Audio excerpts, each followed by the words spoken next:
안녕하세요. 결람 선생입니다. 이번 시간에는 급수 개념 정리 두 번째 시간을 가질 건데 조금 중요한 걸 갖게 됩니다.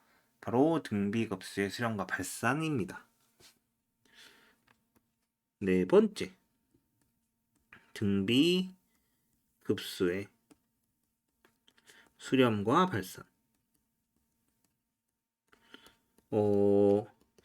등비급수 같은 경우에는 이제 활용도가 꽤 높기 때문에 굉장히 중요한 파트에 해당하고요. 그때 수렴과 발산 조건을 수열하고 급수에서 조금 달라요. 그렇기 때문에 그걸 구분할 수 있는지 없는지에 대한 판단, 그것들이 굉장히 중요합니다.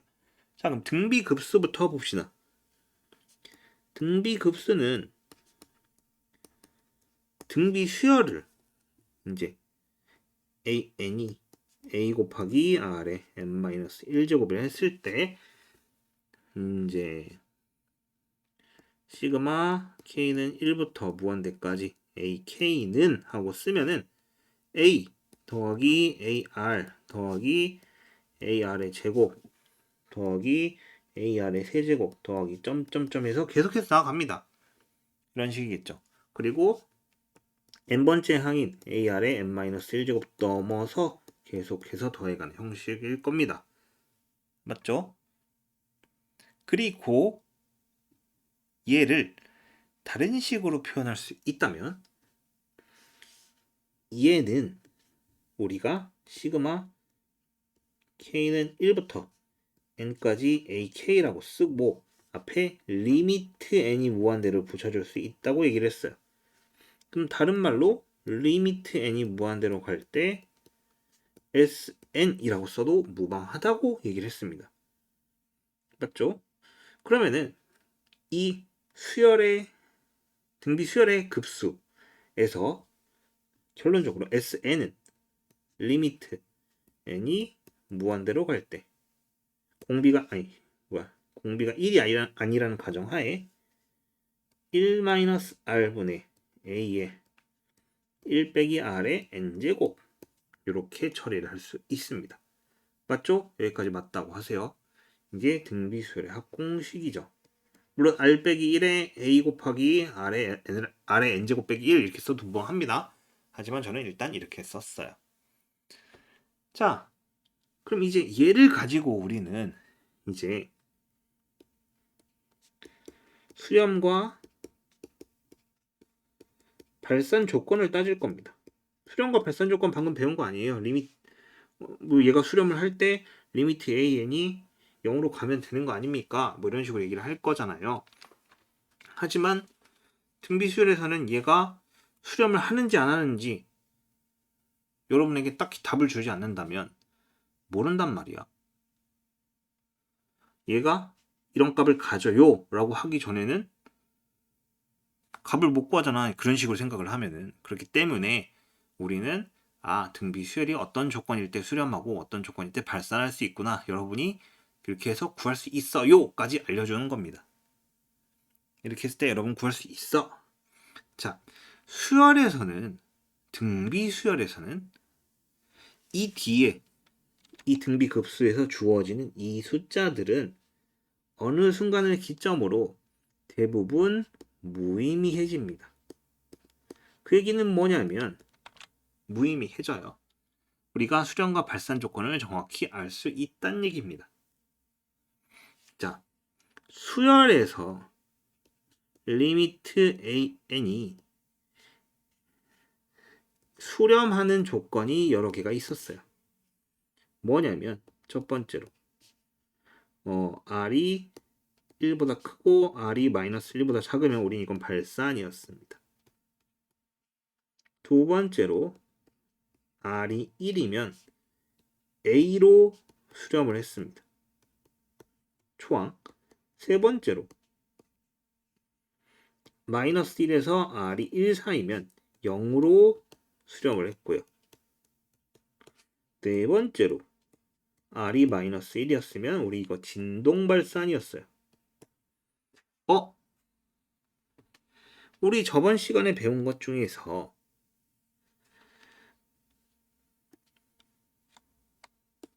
여긴가?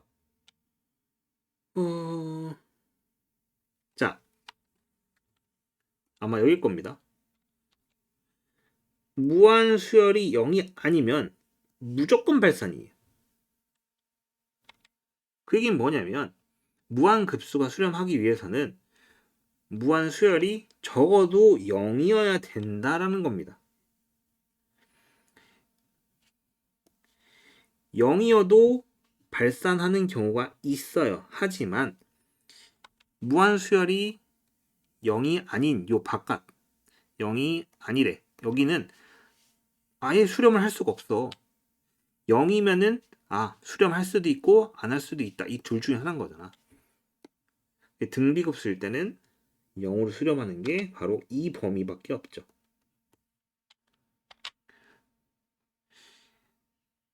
급수 리미트 n이 무한대로 갈 때 Sn이 수렴하는 조건은 바로 2의 뿐입니다. 이때도 수렴하잖아요. 근데 0이 아니라 A죠. A면은 뭐가 됐어요? 계속해서 더해 나갑니다. 여기가 계속해서 숫자가 더해 나가죠. 그럼 발산하게 됩니다. 그렇기 때문에 뭐예요? A로 수렴하는 이 경우는 제외를 하고, 즉 얘는 마이너스 1에서 R이 1 사이에서만 수렴을 하고 나머지에서는 모두 발산을 합니다. 그리고 등비급수에서는 참고로 모두 무의미해요. 그렇기 때문에 이 범위에만 들어오면은 항상 수렴을 한다라고 봅니다. AN이 0이 되면은 무조건 수렴하는 형태로 판단을 해요. 알겠나요? 그러면은 이때 이 범위 내에서 얘가 0으로 가버리기 때문에 뭐로 수렴하냐면 이때 S값은 1-R분의 A라는 값으로 수렴을 합니다. 1 빼기 공비분의 초항이라고 수렴을 하기 때문에 이거는 반드시 암기를 해야 합니다. 이거에 대해서는 예시를 한번 들어볼게요. 자,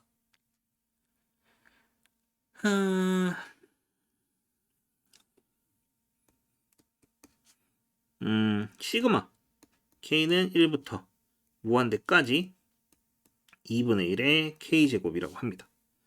이때는 바로 공식을 씁니다.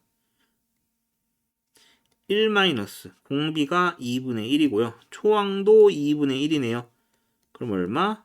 2분의 1분의 2분의 1로 수렴한다 라고 판단합니다.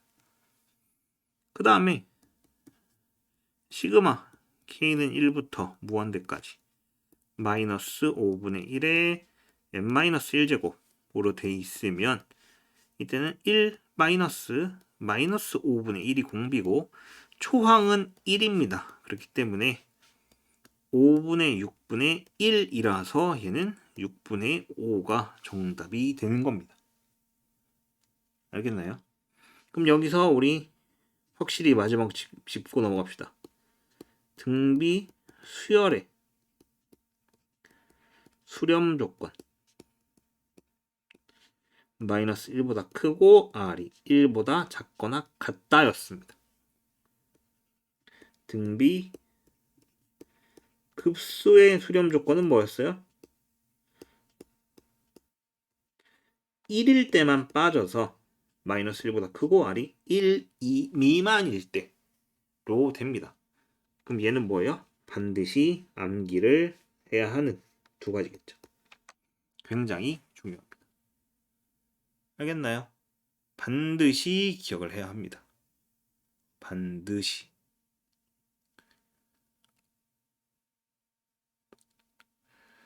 자, 그리고 등비급수의 활용이라고 주어지는데 등비급수의 활용.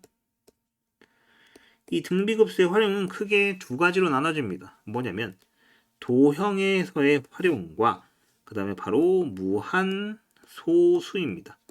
참고로 무한소수인데 이때 유리수열이기 때문에 순환하는 무한소수를 얘기해요. 근데 도형은 솔직히 말해서 이거는 문제를 풀어보면서 같이 볼 거고요. 오늘은 무한소수만 보겠습니다. 자, 예를 들어서 0.9땡이라고, 아니다, 0.9땡이 아니라 0.7땡이라고 했으면 우린 이걸 0.7777 이렇게 반복되는 거였죠. 근데 우린 이거를 9분의 7이라고 배웠습니다. 어떻게? 여기 있는 숫자만큼 밑에 분모 9라고 쓰고 여기 있는 걸 썼죠. 그 다음에 0.72 땡땡이면 얘는 99분의 72. 그 다음에 0.234 여기 땡땡 붙으면 990분의 234 빼기 2 라고 배웠습니다.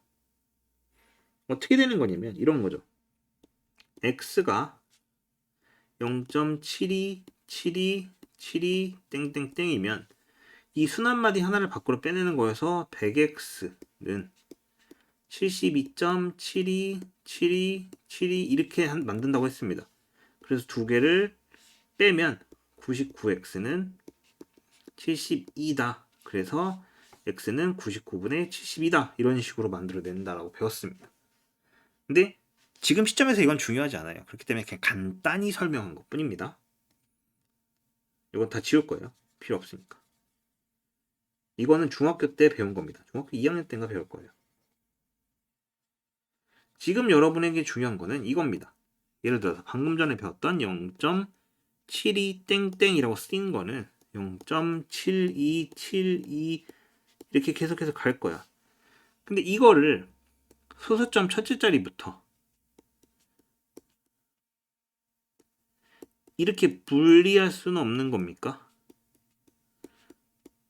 각각 따로따로 하나씩 쓴 거죠. 그럼 이거를 또 따로 써볼게요. 자, 10분의 7 더하기 100, 1000분의 7 더하기 여기에 그럼 100분의 2가 있고요.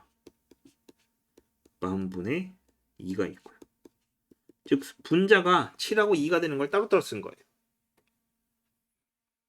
물론 여기도 더하기 있겠죠. 이렇게. 그럼 이거와 이거는 각각 따로 생각하면 초항이 10분의 7이고 공비가 100분의 1인 수열. 그 다음에 밑에 건 초항이 100분의 2고 공비가 100분의 1인 수열이 되겠죠. 그러면 등비수열의 합공식을 급수로 만들면은 1 빼기 공비분의 10분의 7 더하기 1 빼기 100분의 1분의 100분의 2. 근데 이거 100분의 70으로 바꿔서 이 분모가 지금 100분의 99가 나올 건데 번분수 요 100분의 약분을 하면 99분의 70 더하기 99분의 2가 되면서 99분의 72다. 이렇게 문제를 풀어낼 수 있는 겁니다. 즉 이때는 순한마디 중에 같은 숫자들을 하나로 묶어서 등비급수를 사용한다 라는 게 포인트예요.